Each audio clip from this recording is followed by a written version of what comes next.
দায়িত্বে থাকা নেতৃবৃন্দ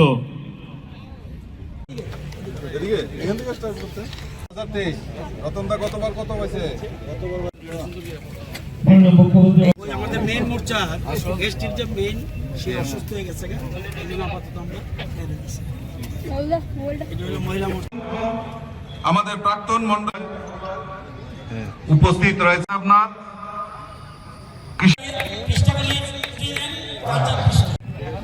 যে পৃষ্ঠা প্রমুখ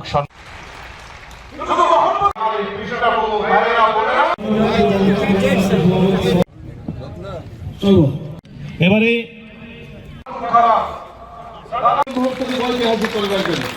আজকে আমাদের আগে মধ্যপ্রদেশ আমরা জয় করেছি, আবার সবাই বলছে এবার কিন্তু শেষ নেবো গা, খবর আছে কয় না অনেকে।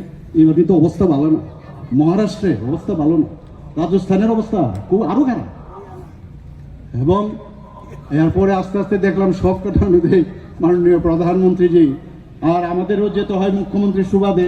আমারও এখন এটা মানে ট্রেনিং হয়ে গেছে কোথায় বসতে হবে আর কি হতে যাচ্ছে। আগে তো এগুলো বুঝতাম না, আমিও ট্রেন কিভাবে যেতে হবে, আগের দিন যেতে হবে কি কখন হবে খবর নেই। কিন্তু এতবার হচ্ছে, এত জিত চারিদিকে। এবং লাস্ট যেটা হলো উড়িষ্যা, মানে ভাবুন উড়িষ্যার মতো জায়গায় পট্টনায়ক এদের ফ্যামিলি পুরা কতদিন ধরে ওরা ধরে আসছে। আমরাও ভাবছি কি জানি হইব ভগবান জানে। সেখানেও আমাদের প্রাক্তন মুখ্যমন্ত্রী সেখানেও কাজ করেছেন, হরিয়ানাতে উনি কাজ করেছেন, হরিয়ানা হল। এবার ওয়েস্ট বেঙ্গলে ওনাকে আবার সহ প্রভারী করেছেন, কাজ করছেন আমি দেখি প্রায়। এবং আমি জানি টের পাইবা বাঁচু এবার টের পাইবা, কারণ উনি তো টেস্টে এখানে কিন্তু কিভাবে সংগঠন তৈরি করতে হয় he knows it very well.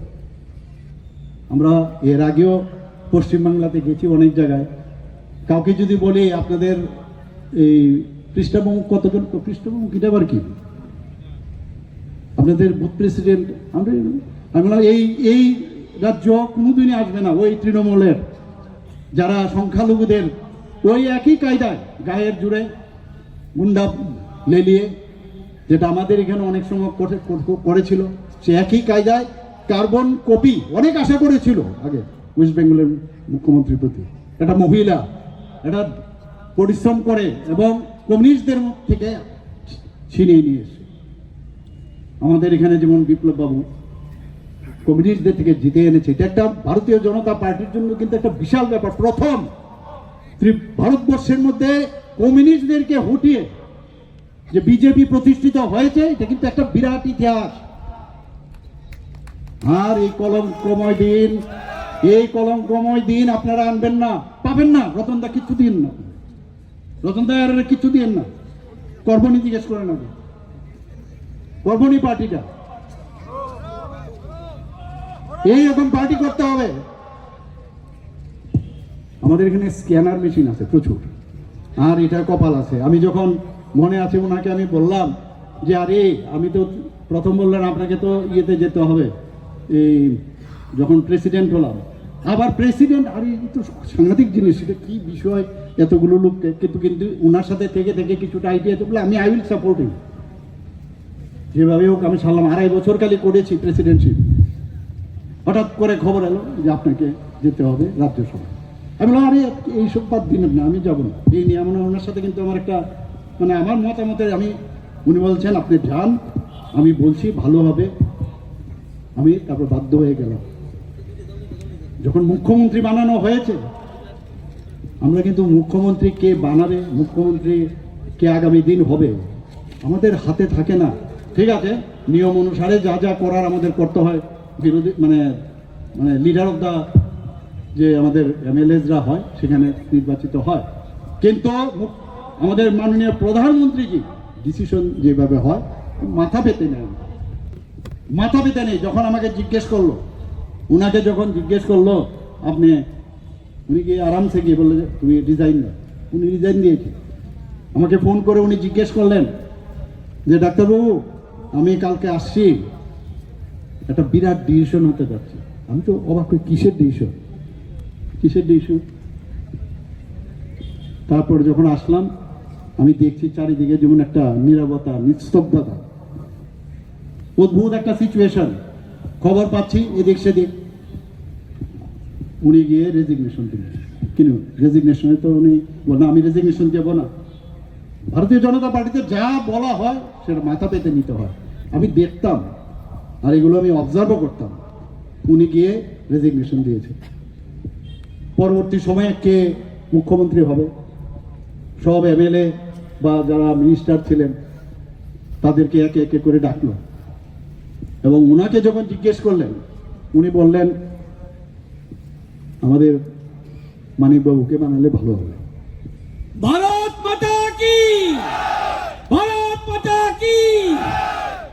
আর আমি বললাম, আমাকে যখন জিজ্ঞেস করলো, কারণ আমি তো এটা তৈরি ছিলাম না এই বিষয়টা, ঠিক আছে, সাংগঠনিক কাজটা ইত্যাদি ইত্যাদি পৃষ্ঠা প্রমুখ এগুলো চলছে, শেষ পর্যন্ত পাঠিয়ে দিয়েছে মানে রাজ্যসভায়, সেটাও চলবে। তারপরে হঠাৎ যখন আমাকে জিজ্ঞেস করলো আপনি কাকে চান, আমি বললাম এইসব বেজাল বাট্টাতে যায়েন না, যেমনে চলছে ওনারই থাকতে দেন। আমিও কইছি ওনার নাম, কারণ ডিসিশন তো ওইখানে। আমাদের এখানে সার্জিক্যাল স্ট্রাইক যেরকম হয়, ফ্লাইট 3 দিন সমানে বসেছিল সেখানে, ডিসিশন অলরেডি আছে। এর জন্য উনি বলেছেন বড় সিদ্ধান্ত হতে যাচ্ছে। বললাম আমার বাড়ির লোকরা যারা বাইরে থাকে, ওরা যখন এই খবরটা আসলো আমাকে ফোন করলো, আরে এটা কি দেখছি নিউজে, তুমি মুখ্যমন্ত্রী হচ্ছ।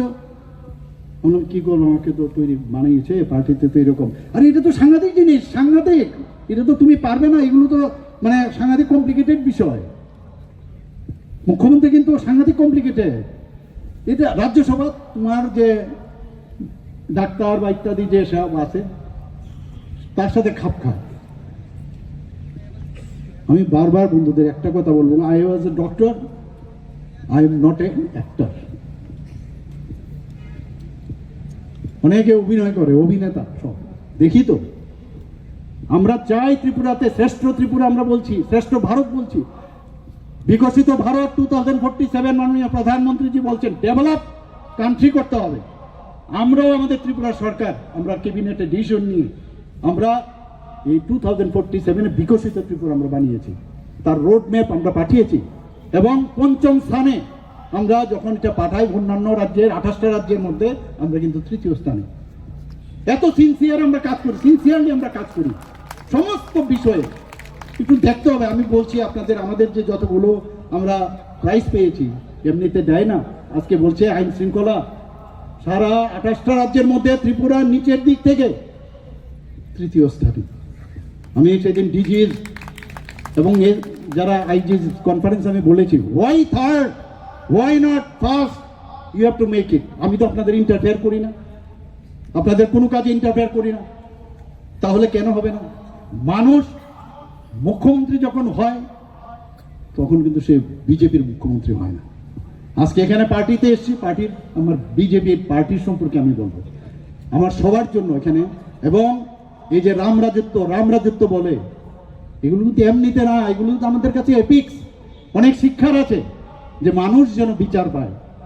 এই যে আমি বলে এসেছি কল্যাণপুরে, আমি বললাম আমি ওনাদের কাছে আশীর্বাদ চেয়েছি যে 26 জন নিরীহ যে লোককে যারা মেরেছে, আমার কাছে খবর আছে কারা মুখোশ পরে এখন তারা সারফেসে এসে এখন জ্ঞান বিতরণ করেন। আমাদের এখানে অনেক সারেন্ডার হলেও যার নিয়মাবলী আছে, খুন ধর্ষণ কোনো মাপ নেই, এটা কিন্তু করবেই। আমি যাই না, আমি কথা দিয়ে এসেছি, I will try my best. কারণ আমাকে আমার প্রাক্তন মুখ্যমন্ত্রী প্রায়শ বললেন, আরে ওই ফাইলটা কি হয়েছে একটু দেখেন তো আপনি। আমি ফাইল আনাই, সব লোপাট, কোনো জায়গার মধ্যে ফাইল রাখিনি। দে আর সো ক্রুড এবং ক্রুয়েল। বলে এসছি, এর মধ্যে একটা ফাইল আমি ওপেন করতে পেরেছি এবং একদম সিপিএম এর মারখামারা সিপিএম একজন অ্যাডভোকেট, যে কন্টেনার কি বলে, সোশ্যাল মিডিয়ার কন্টেন্ট ক্রিয়েটার, মনে আছে? এখন কোথায় আছে? উনিও চেষ্টা করেছেন, কয়েকবার এনেছেন। আর আমি আরো একটু বসে মাঝে এমন ভাবে করেছি যে ছাড় পাওয়ার দরকার নেই, দাড়ি টাড়িও হয়ে গেছে দেখলাম, এবং রিপ্রেজেন্টেটিভ কার, সিপিএম এর ওই অ্যাডভোকেট যে আছে, নামটা আমি নাই বললাম, আদারওয়াইজ কিন্তু আর উপরে উঠে যাবে। সিপিএম সব করে, আর এর মধ্যে ফাঁকে আমাদের লোকও ঢুকে যায়, মানে এতে সমস্যা হয় আমাদের। এই যে ইন্ট্রা প্রবলেম এগুলো, কারণ এই ধরনের ব্যক্তি পাবে কই? They are the asset, all the criminals, তারা আমাদের কার্যকর্তা হতে পারে না। আমরা ক্রিমিনালদের আমরা পার্টি না, কাজেই সেই জায়গার মধ্যে ওরা ঢুকে যায় হঠাৎ করে। যে আমার যে অ্যাক্টিভিটিগুলো আছে, যদি আমি কোনো লিডারের সাথে আমি থাকতে পারি, তাহলে এরা কিন্তু প্রতি বছর ওরা মানে গিরগিটির মতো তাদের স্বভাব পাল্টায়, তাদের চামড়া পাল্টায়। এদের থেকে আমাদের দূরে থাকতে হবে। আমি এখানে যারা এরা যে কমিউনিস্ট, এরা ঘুরে বেড়ায় পার্টি অফিস খুলে এসব করে। আমি কেন বলি তাদেরকে? আমি তার বিরোধ, ভারতীয় জনতা পার্টি তার বিরোধ কেন করে? তার কারণ কি? তার কারণ হচ্ছে এরা ভারত বিরোধী, রাষ্ট্র বিরোধী, এদের মানসিকতা ভারতের খণ্ডিত করার মানসিকতা।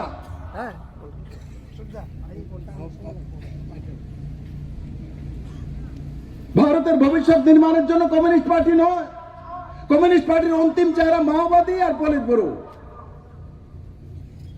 ছত্তিশগড়ের মধ্যে মাননীয় গৃহমন্ত্রীজির কারণে লাগাতার নকশালীরা সারেন্ডার করছে, না হলে গুলিতে মারা যাচ্ছে। আর এখানে কমিউনিস্ট পার্টি তার জন্য মায়া কান্না করে। যারা 17,000 মানুষকে মেরেছে, খুন করেছে, তাদের জন্য মায়া কান্না করে। এল হচ্ছে তাদের আসলি চেহারা।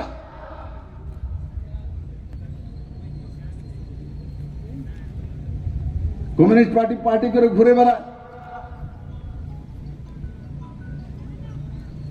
নকারাত্মক সোচ, নকারাত্মক মানসিকতা ত্রিপুরাকে বিষিয়ে তোলে এরা।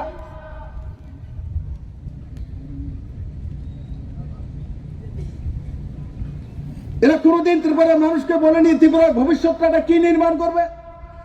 আজ পর্যন্ত তাদের কোনো ম্যানিফেস্টো আমি পাইনি যেটার মধ্যে লেখা আছে যে আমরা ত্রিপুরার মানুষের জন্য, নজওয়ানের জন্য, ছেলের জন্য, মেয়ের জন্য সেটা করব। তাদের সমস্ত ম্যানিফেস্টো আমি ইলেকশনে তুলে নিয়েছিলাম দেখার জন্য 2018-তে, কারণ ওরা কি কি কমিটমেন্ট করেছে আমি ম্যানিফেস্টো তুলে দেখেছি।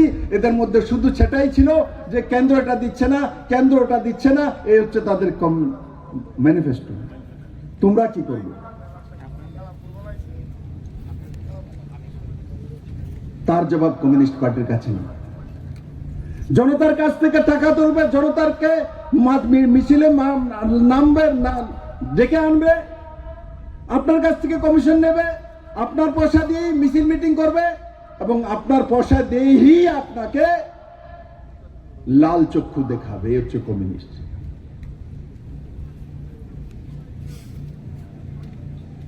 আমি মোহনপুরের ময়দান থেকে বলছি, কার্যকর্তা, শুধু আপনাদের জন্য ভারতীয় জনতা পার্টির যত কার্যকর্তা সারা ত্রিপুরা রাজ্যের মধ্যে কান খুলে রাখা উচিত। ভারতীয় জনতা পার্টি একমাত্র পার্টি যে রাষ্ট্রহিতের পার্টি। ভারতীয় জনতা পার্টি ওই পার্টি যেই পার্টি নেতা নরেন্দ্র ভাই মোদী। ভারতীয় জনতা পার্টি ওই পার্টি যেই পার্টির নেতা অমিত ভাই শাহ। ভারতীয় জনতা পার্টি ওই পার্টি যে পার্টি একমাত্র অন্তিম জনের পার্টি, পৃষ্ঠা প্রমুখের পার্টি। ভারতীয় জনতা পার্টির মধ্যে নেতা বড় নয়, কার্যকর্তা বড় হয়। তাই বন্ধুরা, যেটা আপনাদের কাছে চাইছি সারা ত্রিপুরা রাজ্যের জন্য আমি বলছি, যুব মোর্চাকে, মহিলা মোর্চাকে, ওবিসি মোর্চাকে, এসসি মোর্চাকে, এসটি মোর্চাকে নিজেরা কারিক্রম লাও। রতনদা আজকে যে এক্সাম্পলটা তৈরি করেছে, রাজীব বাবু এখানে ছিল, আমি বলেছি, মুখ্যমন্ত্রী মহোদয় এখানে আছেন, সারা ত্রিপুরা রাজ্যের সমস্ত এমএলএরা সমস্ত মন্ডলের মধ্যে এই ধরনের কার্যক্রম নিয়ে কমিউনিস্ট পার্টিকে জবাব দাও।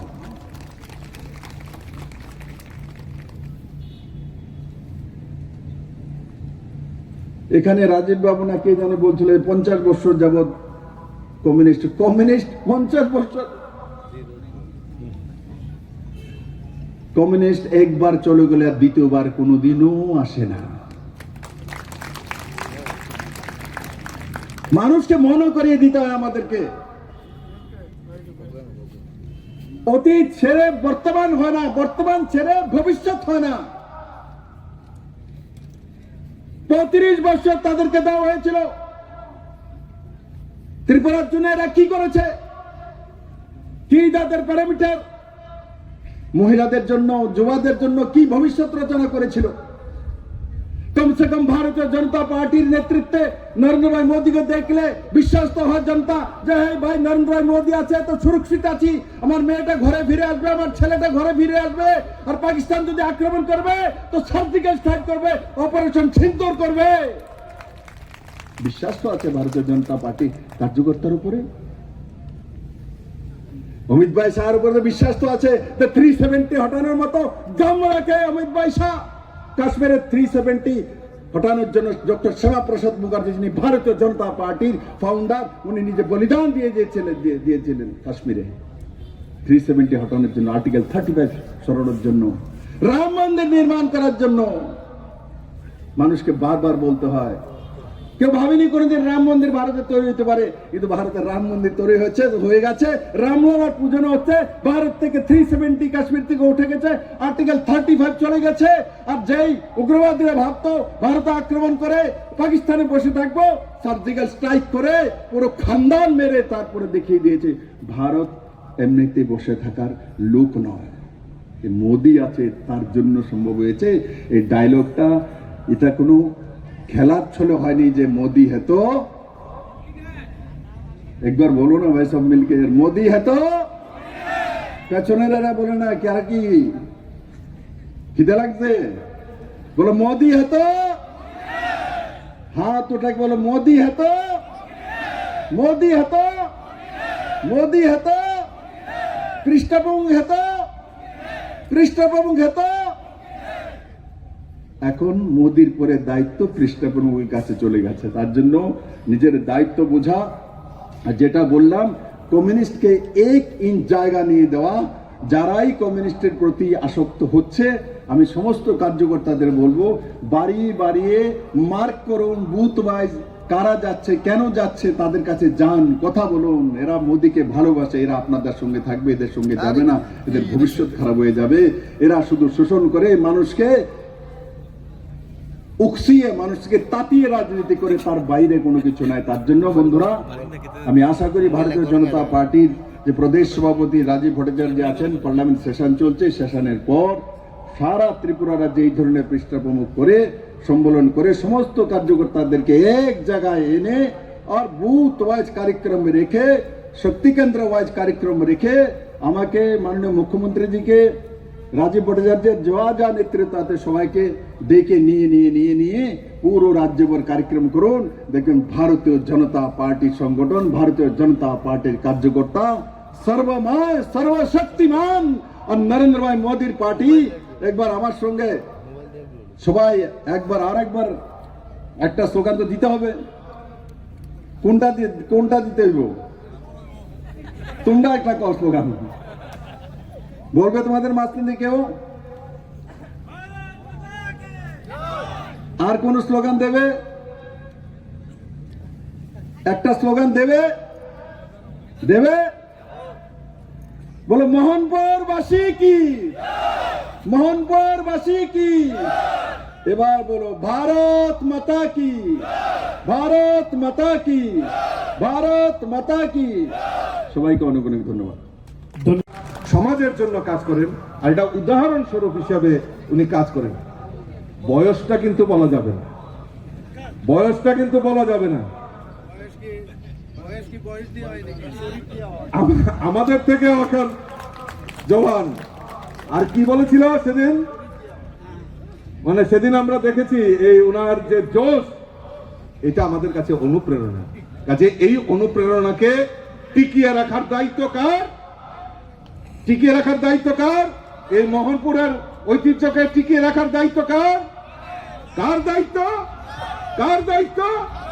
কাজে সেই দিশা নিয়ে আপনারা কাজ করবেন। এরকম একজন গার্জেন পেয়েছেন, এরকম একজন চাণক্য পেয়েছেন, ওনার প্রতি শ্রদ্ধা সম্মান করবেন। আমরাও শ্রদ্ধা সম্মান করি। সকলকে আবারও আন্তরিক অভিনন্দন জানিয়ে আমার কথা বলা শেষ করছি। বন্দে মাতরম, ভারত মাতা কি জয়, বিজেপি জিন্দাবাদ, পৃষ্ঠ প্রমুখ জিন্দাবাদ, 2 মোহনপুর মন্ডল জিন্দাবাদ।